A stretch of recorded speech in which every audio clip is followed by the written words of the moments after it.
The morning sun filtered gently through Claire's kitchen window as she sipped her coffee, enjoying the rare silence before her daughter woke. Across the street, a taxi pulled up to the familiar blue house. Claire squinted, curiosity rising. Stepping out was Daniel, her neighbor's husband. Alone.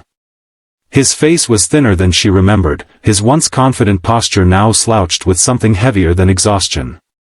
Claire hadn't seen him or Linda in months, not since they left to care for Linda's ailing mother in Arizona. The neighborhood had assumed they'd gone together and would return together. But now, only Daniel had come back, and he wasn't carrying any luggage, just a small duffel bag that looked barely used. Claire watched quietly as he walked to the front door, fumbled with his keys, and stepped inside without looking around. No wave. No glance. Just the soft creak of a door opening to silence. The house that once echoed with Linda's warm laughter and garden music now felt hollow, like a shell left behind by a soul. 3 days had passed since Daniel returned, and not a sound came from the house next door. Claire kept telling herself to mind her own business, but her heart tugged with worry. That afternoon, just as she was folding laundry, a soft knock came at the door.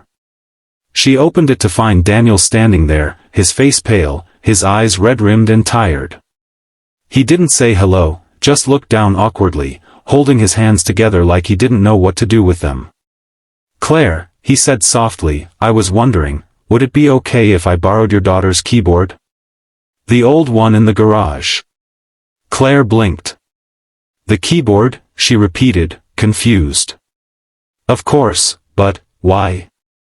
He hesitated, eyes wet but unblinking. "Linda always wanted to learn. She used to talk about us taking lessons together. We kept saying we'd find the time. But, we never did." His voice broke on the last word. Claire felt a chill run through her, the kind that wraps around your ribs and squeezes. She understood now. Linda wasn't with him, not just physically absent, but gone in a final, heartbreaking way. And Daniel, standing there on her porch, wasn't asking for a keyboard. He was asking for a piece of something that might help him remember, or maybe even heal. Without another word, Claire stepped aside and let him in. They walked to the garage in silence, the air heavy with things neither of them could say. In the evenings that followed, soft, hesitant melodies began drifting through Claire's open windows. The notes were uneven, some too fast, others painfully slow, but they carried something deeper than music, grief, memory, longing. Daniel was teaching himself to play. Claire found herself pausing whatever she was doing just to listen. It was hauntingly beautiful, not because of the sound, but because of what it meant. He wasn't playing for perfection. He was playing for her. One quiet evening, Claire discovered an envelope in her mailbox. No stamp, just her name written in a shaky hand. Inside was a folded letter. It was from Daniel. He wrote of Linda, of how they'd planned to visit her mother together, but Linda had gone ahead first. A few weeks later, she'd fallen seriously ill. He flew out to be with her, but time ran out. Linda passed in her sleep. No goodbyes. No last song. Just sudden silence. "She used to joke," Daniel wrote, "I'll know you really love me when you play me something." I kept putting it off, thinking there'd be time. Claire's hands trembled as she read. It wasn't just a letter, it was a confession, a wound opened in ink. The music she heard each night wasn't just Daniel learning notes, it was him grieving the words never said, the promises left unkept. She looked toward his window and saw him at the keyboard, head bowed. Alone, but not unnoticed. And for the first time, she realized how deeply music could speak when words failed. The next day, Claire baked a casserole and walked it over to Daniel's house. He opened the door slowly, surprised but grateful.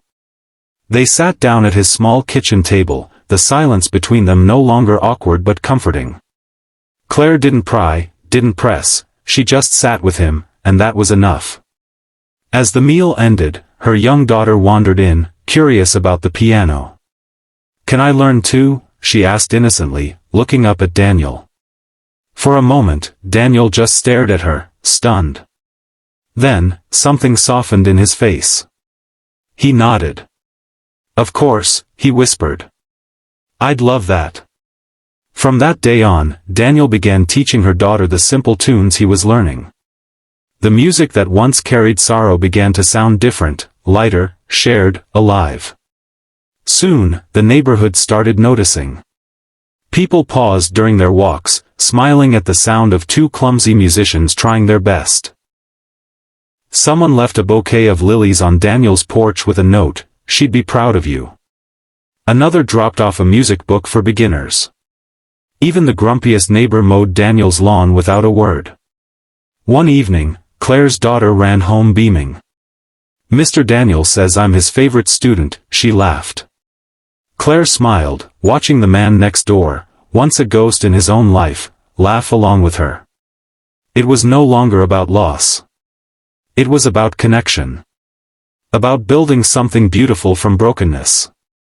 What started as one man's way of grieving had become a quiet, powerful way of healing, together.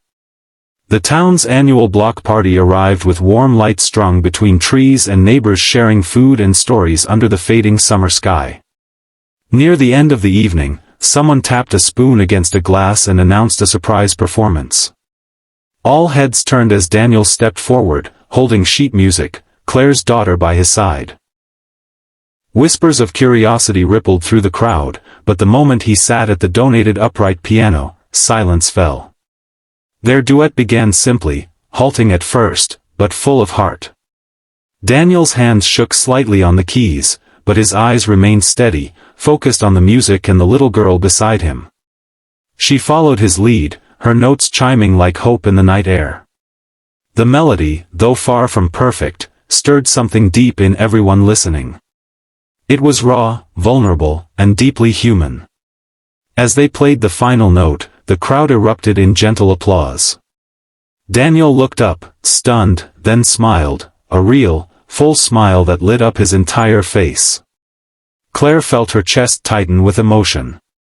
This man who had returned shattered was now a symbol of quiet resilience. Around him, neighbors clapped not just for the music, but for the journey.